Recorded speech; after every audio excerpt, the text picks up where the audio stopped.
నమస్కారం. City cable CPC న్యూస్కు స్వాగతం. ముందుగా ముఖ్యాంశాలు.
దీనికి నిదర్శనము మార్గదర్శనము మన ఎమ్మెల్యే మాధవరెడ్డి గారు, మన పొలిట్ బ్యూరో సభ్యులు శ్రీనివాస్ రెడ్డి అన్న గారు, వాళ్ళను కార్పొరేషన్ వాళ్ళను మమ్మల్ని ఏకదాటిగా ఒకే దారిలో నడుస్తూ అభివృద్ధి వైపు ముందుకెళ్లాలని చెప్పి ఒక భాగం పాత గవర్నమెంట్ ఉన్నా కూడా వాళ్ళు ప్రస్తుతం ఉన్నటువంటి కార్పొరేటర్లు ఎవరు కూడా ముందుకు వచ్చి పని ఎమ్మెల్యే కూటమి అధికారంలోకి వచ్చిన వెంటనే P4 అని ప్రైవేట్ పబ్లిక్ పీపుల్స్ పార్టిసిపేషన్ అంటే ప్రైవేట్ వ్యక్తులు కొంచెంగా డబ్బులుండి ఎక్స్పోజర్ ఉంది, చదువు ఉండి సమాజ సేవ చేయాలనుకున్న ప్రైవేట్ వ్యక్తులు అందరూ కలిసి ఒక దారింట పోయడమే P4 మోడల్. దీనికి గాను సమాజ సేవ చేయాలి అనుకునే ఉత్సాహంగా వచ్చిన వాళ్ళని ఎంకరేజ్ చేస్తూ ప్రభుత్వం కూడా వాళ్ళు చేయాలనుకున్న సేవకు అందుబాటులో ఉంటూ ప్రభుత్వం తరపు నుంచి వాళ్ళ యొక్క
ఈరోజు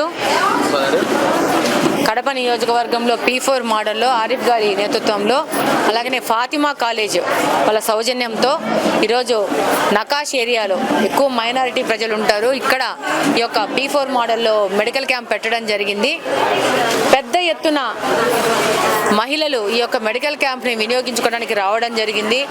ఇది చంద్రబాబు నాయుడు గారు ప్రజలకు సుపరిపాలన ఇవ్వాలనే ఉద్దేశంతో ప్రతి ఒక్క నియోజకవర్గంలో ఉత్సాహవంతమై ప్రజాసేవ చేయాలనుకున్న ప్రజల బాగోగులు ప్రజలు బాగా ఉండాలని కోరుకుంటున్న వాళ్ళు, ఏదో సేవ చేయాలనుకుంటున్న వాళ్ళు వస్తే వాళ్ళతో P4 మోడల్లో రకరకాల విధాలుగా ప్రజలకు అందుబాటులో ఉండే విధంగా ఈరోజు ముందుకు పోతోంది ప్రభుత్వం, కూటమి ప్రభుత్వం. అందులో భాగంగానే ఈ యొక్క P4 మోడల్లో ఈ యొక్క మెడికల్ క్యాంప్ పెట్టడం జరిగింది. నకాష్ ఏరియాలో పెద్ద ఎత్తున మహిళలు వాడుకుంటున్నారు. రాబో కాలంలో ఇంకా పేదవాళ్ళు ఉన్న ఏరియాలో ఈ యొక్క మెడికల్ క్యాంపులు ఆర్గనైజ్ చేయడం జరుగుతుంది. వాళ్ళకి అందుబాటులో వైద్యం తీసుకురావడం జరుగుతుంది. అలాగనే వాళ్ళకు ఉచితంగా మెడిసిన్స్ కూడా సప్లై చేస్తున్నారు. అలాగనే డయాగ్నోస్టిక్ సర్వీసెస్ కూడా ఇస్తూ ఉన్నారు. వాళ్ళకున్న చిన్న చిన్న సమస్యలను కనుక్కొని వాళ్ళకి తగు రీతిన వాళ్ళకి మెడికేషన్ ఇచ్చే విధంగా ఈరోజు P4 మోడల్లో మెడికల్ క్యాంప్ జరుగుతుంది. ఈ మెడికల్ క్యాంపుకి సహకరించిన ప్రతి ఒక్కరికి ధన్యవాదాలు తెలియజేసుకుంటున్నాను. తెలియజేసుకుంటూ భవిష్యత్తులో కూడా తెలుగుదేశం పార్టీ కడప జిల్లాలో ప్రజల యొక్క యోగక్షేమాల కోసం పనిచేస్తుందని, వాళ్ళ బాగోగుల కోసమే పనిచేస్తుందని చెప్పి సందర్భంగా తెలియజేసుకుంటున్నాను. అందరికీ నమస్కారం అండి. మనం పబ్లిక్ ప్రైవేట్ పార్ట్నర్షిప్ P4లో భాగంగా మన కడప నగర పాలక సంస్థ అదేవిధంగా Fatima institute of medical sciences ఆధ్వర్యంలో 2వ మెడికల్ క్యాంప్ మనం తీసుకున్నది ఏంటంటే స్లమ్స్లో ఎక్కడైతే అండర్ డెవలప్డ్గా ఉంటుందో ప్రజల్లో ఆరోగ్యాన్ని గురించి అవగాహన కల్పించడం, దాంతోపాటుగా రాబోయే రోజుల్లో ముందర డయాగ్నోస్ చేయాలి. ఎందుకంటే వ్యాధులు అనేవి ఎప్పుడు కూడా మనం డయాగ్నోస్ చేసినప్పుడు ట్రీట్మెంట్ మొదలు పెడితే దాన్ని మనం ఫస్ట్ స్టేజ్లో ఉన్నప్పుడే వాటిని అరికట్టవచ్చు. అందుకని ఆరోగ్యం అనేది చాలా ముఖ్యమైనది. మన ఎమ్మెల్యే గారు కూడా చెప్పినట్టు ఆరోగ్యమే మహాభాగ్యం, హెల్త్ ఈజ్ వెల్త్ అన్నారు. దాన్ని తీసుకొని P4లో భాగంగా నకాష్లో తీసుకోవడం జరిగింది. నకాష్తో పాటు ఈ చుట్టుపక్కల ఉన్న ఏరియాలు కూడా అబ్దుల్ నబీ స్ట్రీట్, ఖలీల్ నగరు, అలాగే రిజ్వాన్ నగరు, ఈ అన్ని ప్రాంతాల్లో ఉన్న అందరికి కూడా మేము అనుకున్న స్థాయి కంటే ఈ జనాలు ప్రజలు కూడా ఎక్కువ మంది వచ్చారు. So thanks for all for coming here.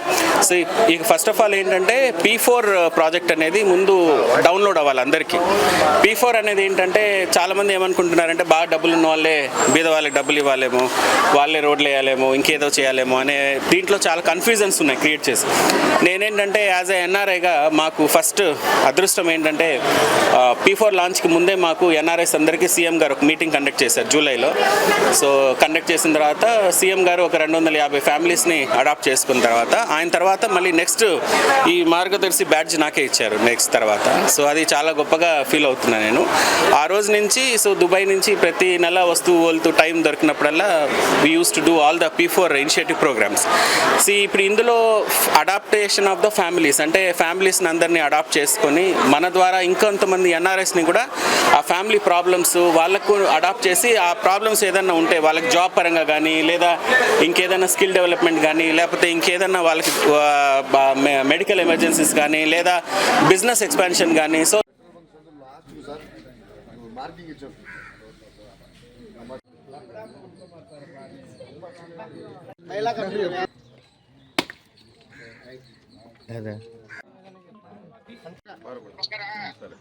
Petrol bunk పక్కనే సందులోకి సున్నం వేసినాం. మీరు స్ట్రైట్ రావాలి, వికాస్ స్కూల్ దాటుకొని స్ట్రైట్ రావాలి.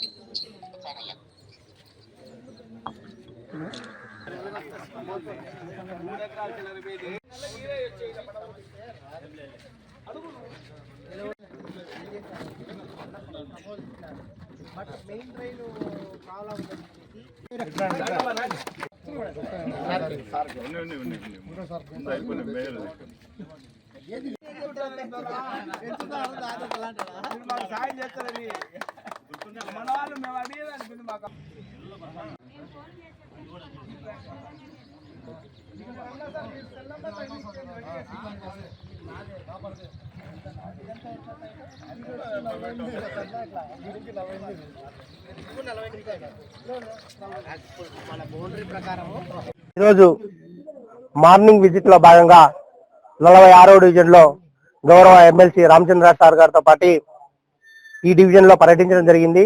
ముఖ్యంగా ఇదంతా కూడా వ్యాస్ట్ ఏరియా. అప్పుడు అక్కాయపల్లి పంచాయతీలో ఉన్నప్పటి నుంచి కూడా ఇదంతా ఎక్స్టెన్షన్ ఏరియా. అంటే పోను ఎక్స్టెన్స్ అయిపోతా ఉంది కాబట్టి రోడ్స్ వేసుకుంటా పోతుంటే రోడ్స్, డ్రైన్స్ అవన్నీ ఎక్స్టెన్స్ అయిపోతా ఉన్నాయి. గౌరవ రామచంద్ర సార్ గారి ఆయన సౌకర్యంతో దాదాపుగా 10 ఏళ్ల నుంచి అనేక రోడ్లు కాలువలు వేసినా కూడా ఇంకా చాలా అవసరం ఉన్నాయని చెప్పే ఉద్దేశంతో ఈ రోజు మార్నింగ్ విజిట్ లో ఇక్కడ అన్ని పరిశీలించడం జరిగింది. ముఖ్యంగా ఎంపీ ల్యాండ్స్ లో వచ్చినటువంటి 2 లక్షల రూపాయలు, అలాగే జనరల్ ఫండ్ నుంచి దాదాపుగా 25-30 లక్షల రూపాయలు శాంక్షన్స్ అయినాయి. ఆ కాంట్రాక్టర్ తో కూడా మాట్లాడడం జరిగింది. ఆయనకు ఏదో బిల్స్ పెండింగ్ ఉన్నాయి, వస్తానే చేస్తామని చెప్పారు. ఇమీడియట్ గా అక్కడ ఉన్నటువంటి అధికారులందరినీ కూడా చెప్పడం జరిగింది. అతని బిల్స్ క్లియర్ చేసి ఏవైతే ఈ జనరల్ ఫండ్ లో టెండర్స్ పిలవడం జరిగిందో వాటిని మొదటి ప్రాధాన్యంగా తీసుకుని వర్క్స్ ను ప్రారంభించమని చెప్పడం జరిగింది. అలాగే గౌరవ ఎంపీ అవినాష్ రెడ్డి గారి ఆధ్వర్యంలో 2 లక్షల రూపాయలు ఈ డివిజన్ శాంక్షన్ అయింది. వాటి వర్క్స్ కూడా తొందరలో స్టార్ట్ చేయాలని చెప్పడం జరిగింది. అందరికి నమస్కారములు.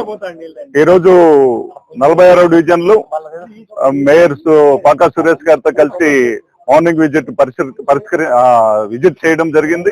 నిజంగా ఈ 46వ డివిజన్ కి సంబంధించి కార్పొరేటర్ శ్రీదేవి గారు దాదాపు 5 సంవత్సరాల నుంచి వర్క్స్ అన్ని కూడా 20 కోట్ల రూపాయలు ఖర్చు పెట్టినప్పటికీ కూడా ఇంకా కొన్ని వర్క్స్ చేయాల్సిన అవసరం ఉంది. కొంత జనరల్ ఫండ్ తర్వాత 15th ఫైనాన్స్ లో అవన్నీ కూడా పెట్టి మేయర్ గారికి దృష్టికి తీసుకొచ్చి అవి త్వరితగతిన పూర్తి చేసి దాదాపు ఈ నెలన్నర కాలంలో వీలైనంత వరకు వర్కులన్నీ కూడా పూర్తి చేస్తాం. అలాగే శానిటేషన్ తర్వాత కాలువలు ఇవన్నీ కూడా ఎలా ఉండాలనేది బాగా పరిశీలించడం జరిగింది.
ओम माधव को अच्युताय नमः जनार्दन नमः गोविंदाय नमः हरे नमः श्री कृष्ण भगवान नमः हरि ओम दक्षिणदेवरा पुण्यम है समति देवी स्वस्ति भागवत सौचिते रक्षित वस्तु अघोराते प्रास्वे नक्षत्रा रूप अष्टनाथम इष्टमणि मणि सागर కాబట్టి మీరంతా అనిపించండి ట్రైన్ కూడా మీరు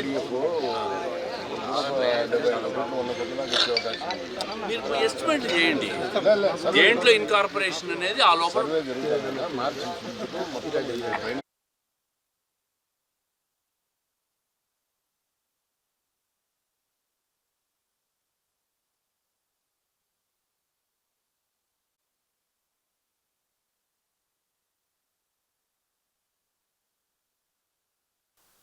అందరికీ నమస్కారము. విశ్వ ప్రకృతి నగర్లో 17.5 లక్ష విలువతో ఎన్క్యాప్ నిధులతో ఈ యొక్క రోడ్డు వేయడం జరిగింది. సీసీ రోడ్డు దాదాపు విశ్వ ప్రకృతి నగర్లో ఎక్కడే కానీ డ్రైనేజ్ సౌకర్యం కానీ అలాగే రోడ్లు కానీ ఏవీ లేవు. దాదాపు ఎన్ని రోజులు ఏందన్న ఇది ఏర్పడి? దాదాపు 20 ఏళ్ళ పైన అయిపోయింది మేడం. 20 ఏళ్ళ నుంచి ఏర్పడింది.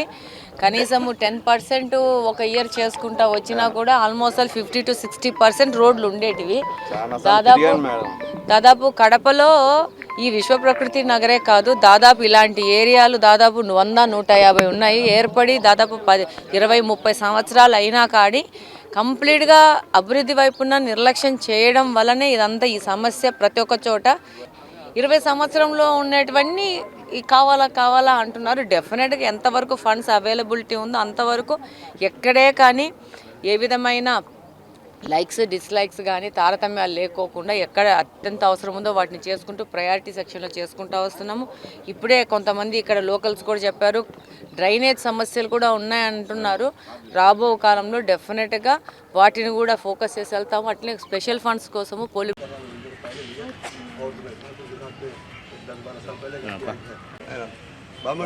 అవును తెలుసు సార్ గారు పక్కన పోయి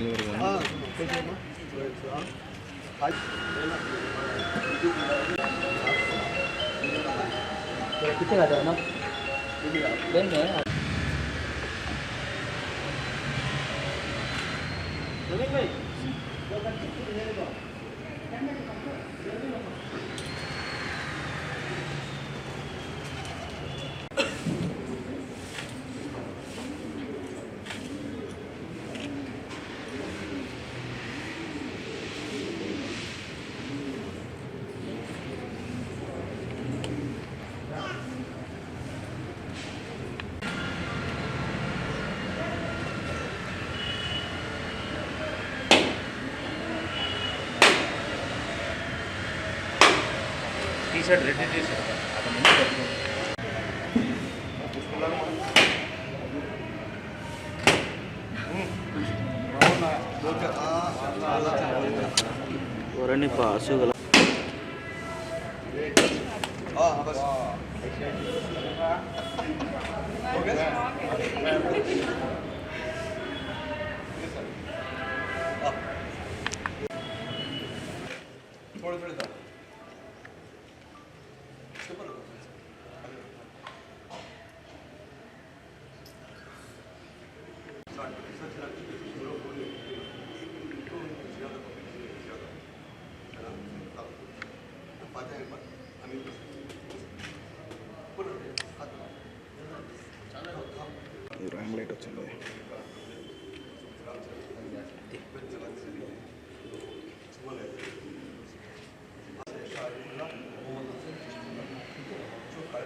జాస్టిక్ పని చేస్తుందండి ఆడ పై ఇబ్బంది పడుతుందా?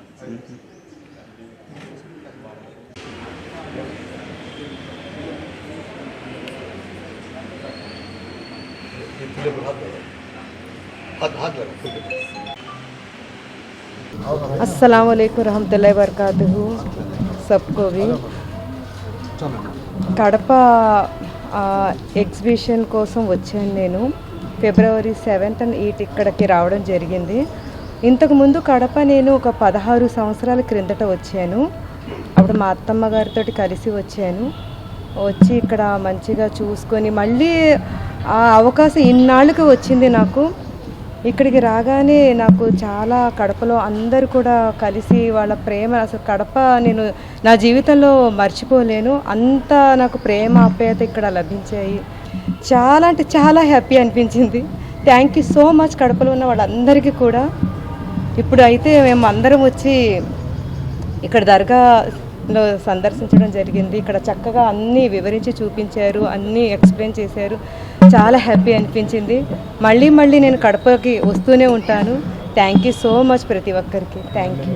ప్రెస్ మీట్ పెడితే రోడ్డుపైకి వచ్చి దాన్ని సమాధానం చెప్పడానికి అష్టావధానం దాకా 8 మంది కూర్చున్నారు ప్రెస్ మీట్లో. ఒకరి ముఖాలు ఒకరు చూస్తున్నారు. ఏం మాట్లాడాలరా, ఏం చెప్పాలరా. నిన్న జగన్మోహన్ రెడ్డి వచ్చి జనంలో ప్రెస్ మీట్ పెట్టాడు. ఆ సిట్టులో ఉన్న విచారణ చేసిన ఆ కమిటీని అంతా చదివినాడు. మనం దొంగలమని దొరికిపోయినాము, ఇప్పుడు ఏం చేయాలా అని. ఒక పక్క డిప్యూటీ సీఎం ఏమో డబ్బులకు కకృతి పడినారంటే, ఈయన చీఫ్ మినిస్టర్ ఏమో డబ్బులకు కకృతి కాదు, ఇంకా పెద్దది ఏదో చేయాలని, హిందూ సాంప్రదాయాలను నాశనం చేయాలని ఈ విధంగా మాట్లాడుకుంటారు. వాళ్ళ తప్పుల్ని కప్పిపుచ్చుకోవడానికి ఒకటి పోతే ఒకటి తప్పు. అవును, మీ తప్పులను ప్రశ్నించినందుకు మా నాయకులు ప్రతి ఒక్కరు వైఎస్ఆర్సీపీ కార్యకర్తలు కానీ నాయకులు కానీ రోడ్డుపైకి వెళ్తారు.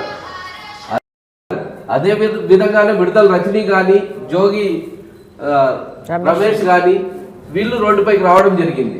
అలా అని మీరు వాళ్ళ ఇళ్లపైన పడి వాళ్ళ ఇంటిని వాహనాలని నిప్పు పెట్టి వాళ్ళని చంపాలని చూడడం ఎంతవరకు కరెక్ట్? ఆ పరామర్శ కోసం ఎవరైతే జగన్మోహన్ రెడ్డి గారు వచ్చినారో ఆ రోజైతే TV5, ఆంధ్రజ్యోతి, కూటమి ప్రభుత్వం మొత్తం కడుపు మంటతో అల్లాడిపోయింది. మొత్తం విజయవాడలో అంతా ఈనో ప్రాబ్లం ఎక్కువైపోయింది. ఈనోలు తాగిందే. సినిమాలో విలన్ ఏవైతే లాస్ట్ వరకు ఏ విధంగా అయితే అన్ని విధాలుగా గెలవాలి అని ఏ విధంగా ప్రయత్నం చేస్తాడో ఆ విలన్ లాగా విష ప్రచారాన్ని చిమ్మడానికి సైతం పూనుకోవడం జరిగింది. ఎవరైనా పోయే ముందు మంచి పనులు చేసి పోవాలి, ప్రజల్లో గుర్తుండిపోయే విధంగా నిలిచిపోవాలి అని అనుకుంటారు. కానీ చంద్రబాబు నాయుడు గారు తన వారసత్వాన్ని నిలిపేదానికోసం జగన్మోహన్ రెడ్డి గారి మీద అపఖ్యాతి తీసుకురావాలా, జగన్మోహన్ రెడ్డికి ఉన్నటువంటి క్రెడిబిలిటీని, క్రేజ్ని తగ్గించాలా అని చెప్పి ఎంత విషయానికైనా చిమ్మడానికి ఈరోజు రూపుదిద్దుకోవడం జరిగింది. ఇప్పుడు పాత పాటనే మళ్ళీ ఒక పల్లవి మార్చి మళ్ళీ అదే పాట మళ్ళీ పాడడం జరుగుతూ ఉంది. ఆ సిబిఐ రిపోర్ట్లో, ఛార్జ్ షీట్లో ఎలాంటి జంతువుల కొవ్వు కలవలేదు అని క్లియర్గా రిపోర్ట్ని కోర్టుకు సబ్మిట్ చేసినప్పటికీ దాని తర్వాత మళ్ళీ ఫ్లెక్సీలు వేయడము, మహాపాపం జరిగింది నిజమే అని చెప్పి ఫ్లెక్సీలు వేసి ఒక అబద్ధాన్ని చాటి చెప్పాలని ఆ రోజు ఆ గొడవకి కారణం. మళ్ళీ అది కలవలేదని తెలిసిన తర్వాత ఇప్పుడు కొత్తగా ఆ పల్లవి మార్చి ఏం చేసినాడంటే బాత్రూంలో వాడే క్లీనర్స్ని, హార్పిక్ లాంటి క్లీనర్స్ని లడ్డూలో కలిపి అపరాధం చేసినారని చెప్పి మరో కొత్త పల్లవిని ఈరోజు అందుకోవడం జరిగింది. అక్కడ సిబిఐ వేసినటువంటి ఛార్జ్ షీట్లో ఏముంది, వాళ్ళు ఆ బోలే బాబా కానీ ఏఆర్ డైరీస్ కానీ వాళ్ళు కొన్న బిల్లులు అంటే క్లీనర్స్, టాయిలెట్ క్లీనర్స్ ఇవి కొన్న బిల్లులను చూసి ఈ బిల్లులు ఉన్నాయి కదా వీళ్ళు అందులో కలిపి ఉంటారు అని ఒక ఊహని వీళ్ళు కల్పించుకొని దాన్ని ప్రజల మీద వదిలేసినారనమాట.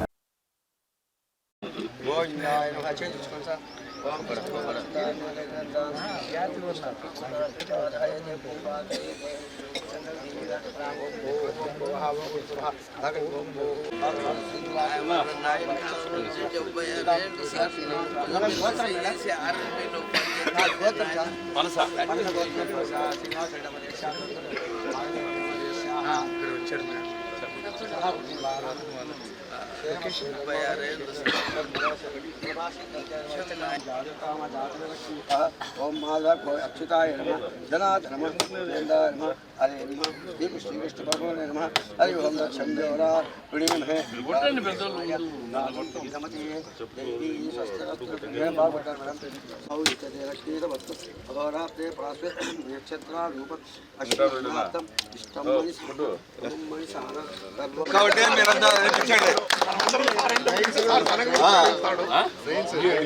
ట్రైన్ కూడా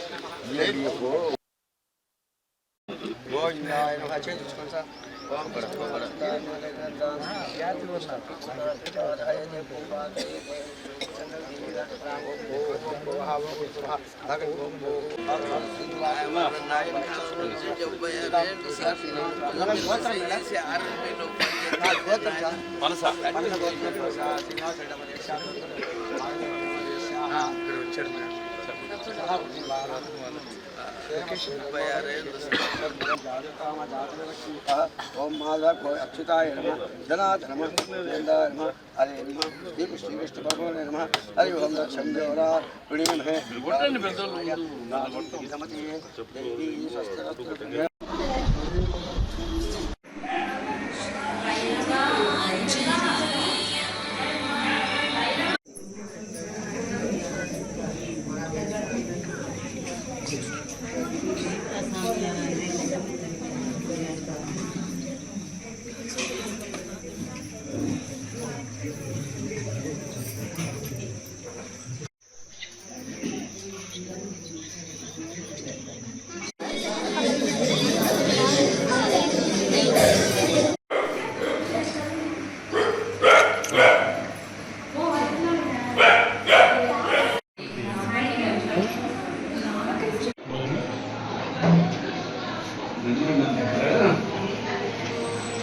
ये सब गुटर में जो करना है ना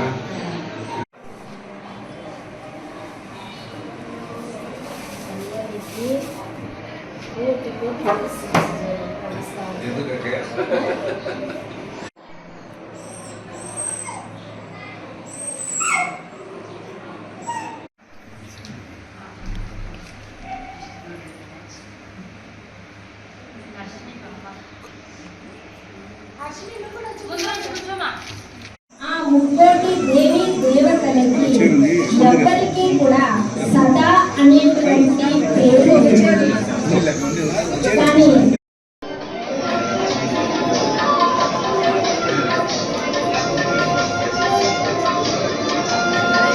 రహస్యాన్ని మీరు తెలుసుకోండి. తల్లి తండ్రి పిల్లలకు జన్మని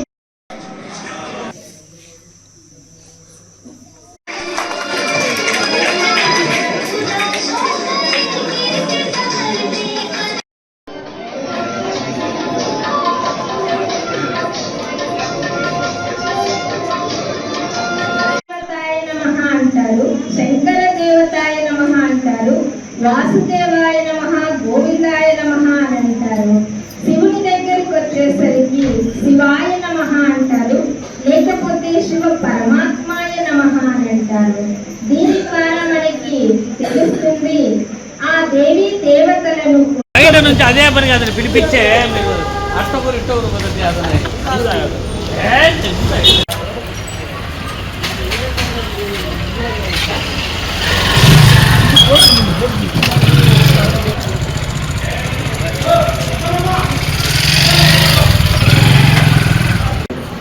వెళ్ళేటప్పుడు నాకు ఇచ్చే మార్చుకుందామా మన ఇద్దరు మార్చుకుందాం లేదా పోయేటప్పుడు తీసుకుంటా నా సెల్ ఇచ్చాను నేను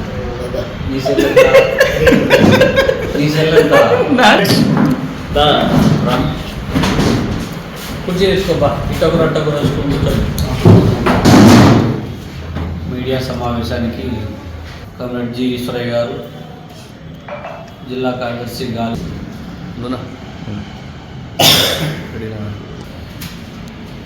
ఫ్రెండ్స్ అందరికీ, మీడియా మిత్రులందరికీ నమస్కారం. ఈరోజు రాష్ట్రంలో రాజకీయ పరిస్థితులు చాలా అధ్వానంగా తయారయ్యాయి.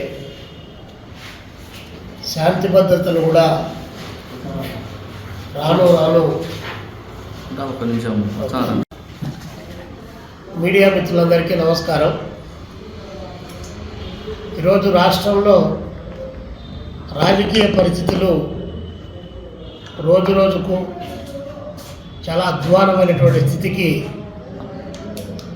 పాలకవర్గం, ప్రతిపక్షం రెండు కూడా దిగజార్చేటువంటి చర్యలకు పాల్పడుతూ ఉన్నారు.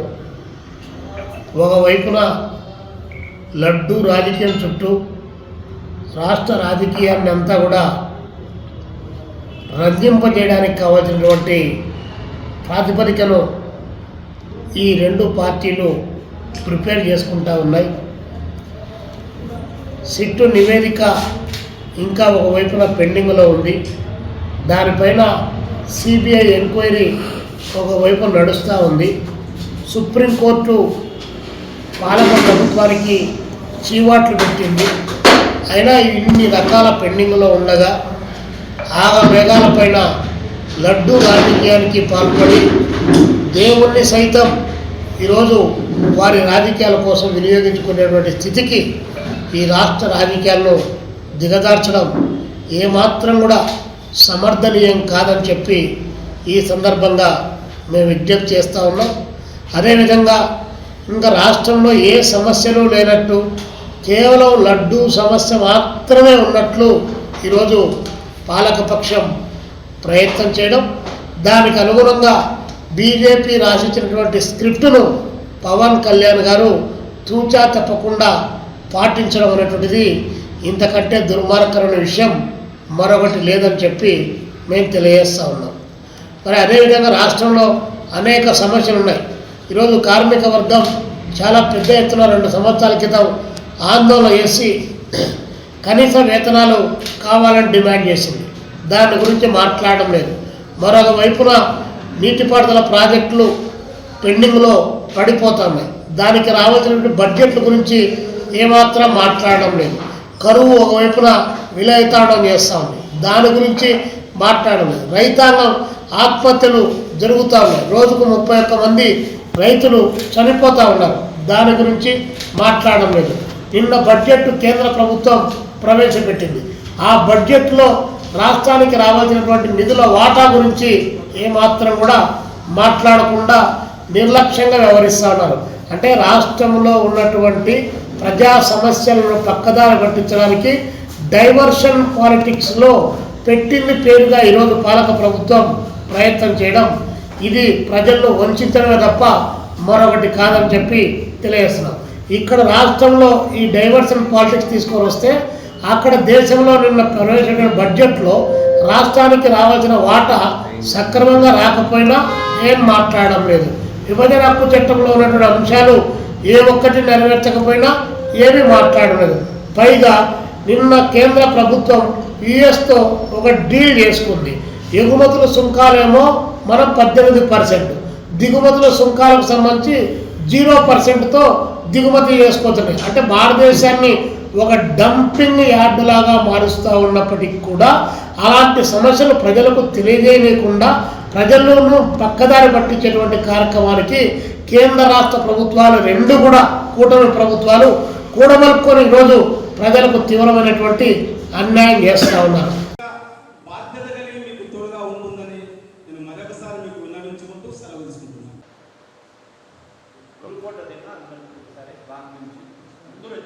ఇవ్వడం జరిగింది. రెండవసారి 60 వారికి మా అందరి తరపున thank you CM, thank you CM, thank you. దైవ సేవకులందరినీ ప్రభుత్వం గుర్తించి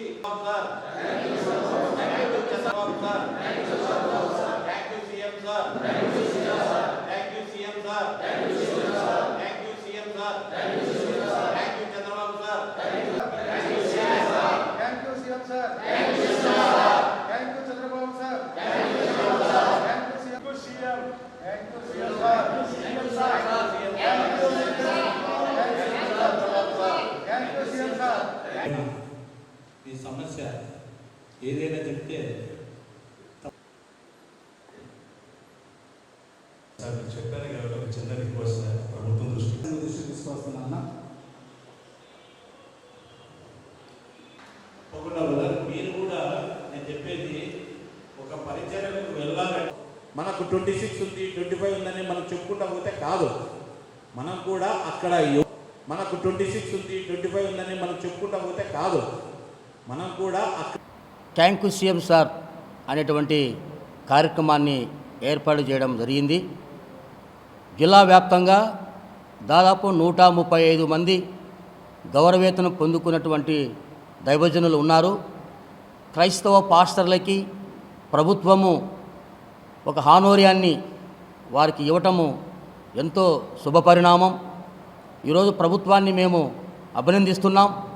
గౌరవ ముఖ్యమంత్రి వర్యులు నారా చంద్రబాబు నాయుడు గారు పాస్టర్లను ప్రేమించి ఒక్కొక్కరికి అకౌంట్లో 60,000 రూపాయలు గత డిసెంబర్ మాసంలో ఇవ్వడం జరిగింది.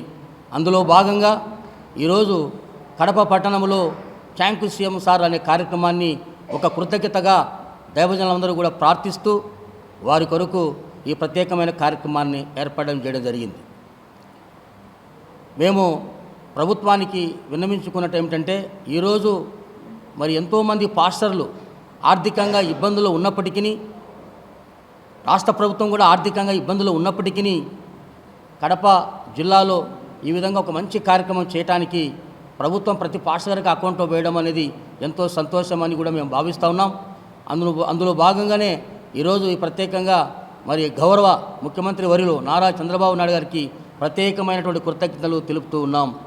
అలాగే యువకాలంలో మరి గౌరవ ఐటీ శాఖ మంత్రి వర్యులు నారా లోకేష్ గారు కడప పట్టణానికి వారు విచ్చేసినప్పుడు ఇక్కడే 28 అంశాలతో కూడుకున్నటువంటి ఒక వినతి పత్రాన్ని క్రైస్తవ పాస్టర్ల యొక్క సమస్యల గురించి వారికి విన్నవించాం. సార్, మీరు యువగల యాత్రలో మాకు ఒక హామీ ఇవ్వండి, ఈ యొక్క హానోర్యమును పూర్తిగా కొనసాగించండి, మా యొక్క పాస్టర్ల యొక్క సమస్యలు పరిష్కరించండి, మాకు న్యాయం చేయమని వారికి విన్నవించుకుంటే తప్పకుండా ప్రభుత్వం అధికారంలోకి వస్తే హానోర్యమును మేము కొనసాగిస్తామన్నారు. చెప్పిన మాట ప్రకారము నారా లోకేష్ గారు వారి యువగలం యాత్రలు ఏమైతే మాట ఇచ్చారో ఆ మాట ప్రకారము రాష్ట్ర వ్యాప్తంగా 8,424 మందికి గౌరవవేతనము ప్రభుత్వం అందించింది. ఈరోజు ఆ గౌరవవేతనం ఎందుకున్నటువంటి పాస్టర్లందరూ కూడా మరి రాష్ట్ర వ్యాప్తంగా సంతోషాన్ని వ్యక్తం చేస్తూ ఉన్నారు.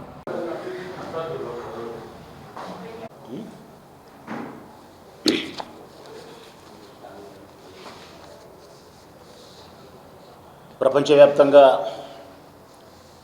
ఉండబడిన భారతీయులందరికీ స్వామివారి భక్తులైనటువంటి తిరుమల తిరుపతి ఏడుకొండల వాణి భక్తులైనటువంటి ప్రతి భక్తునికి భారతీయునికి వైఎస్ఆర్ కాంగ్రెస్ పార్టీ వైపు నుంచి హృదయపూర్వకంగా నమస్కరిస్తూ ఉన్నాం.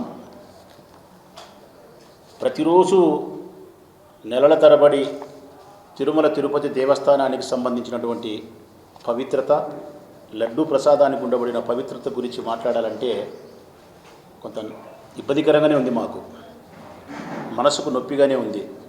కానీ తప్పలే, ఎందుకంటే మేము కొట్లాడుతుండేది చంద్రబాబు నాయుడుతో కొట్లాడుతున్నామని చెప్పేదానికంటే అబద్ధాల కోరుతో కొట్లాడుతున్నాం. అసలు చంద్రబాబు నాయుడు ముఖాన్ని చూస్తేనే ఎవరికైనా అనిపించేది ఏంటంటే ఆయన హృదయంలో దాగి ఉన్నంత కపటం అంతా కనిపిస్తుంది ఆయన ముఖంలో. అంతటి అబద్ధాల కోరుతో మేము యుద్ధం చేసేటప్పుడు ప్రతిరోజు చెప్పకపోతే గన ఆయన అబద్ధం దేశమంతా ప్రపంచమంతా తిరిగి వస్తుంది. నేను చెప్పే నిజం మరుగున పడిపోతుంది. ఇది దేవదేవుడైనటువంటి వెంకటేశ్వర స్వామికి సంబంధించినటువంటి పవిత్రతకు సంబంధించిన అంశం కాబట్టి మేము కూడా పదే పదే భక్తుల యొక్క మనోభావాలను గెలిపించే దానికోసం, తిరుమల తిరుపతి దేవస్థానం యొక్క పవిత్రతను కాపాడే దానికోసం మా వంతు ధర్మంగా, ఒక భక్తునిగా, ఒక రాజకీయ పార్టీకి సంబంధించిన వ్యక్తులుగా మేము పదే సాక్ష్యాలతో, ఆధారాలతో మీడియా ద్వారా ప్రజలకు తెలియజేస్తున్నాం. మొట్టమొదట దీనికి బీజము, ఆజ్యము చంద్రబాబు నాయుడు.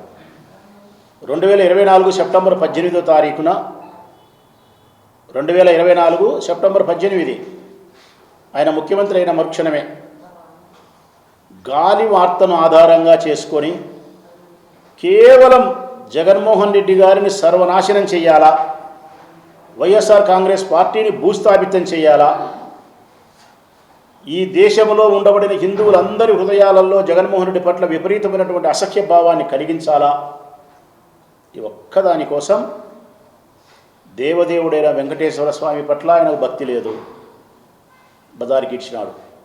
ఆయన పదవి మీద ఆయనకు గౌరవం లేదు, ఈ ముఖ్యమంత్రి స్థానంలో ఇట్లా ప్రవర్తించకూడదు కదా అనేది లేదు. దేవదేవుడైన వెంకటేశ్వర స్వామి యొక్క భక్తుల మనోభిప్రాయాన్ని దృష్టిలో కూడా ఆయన పెట్టుకోలే.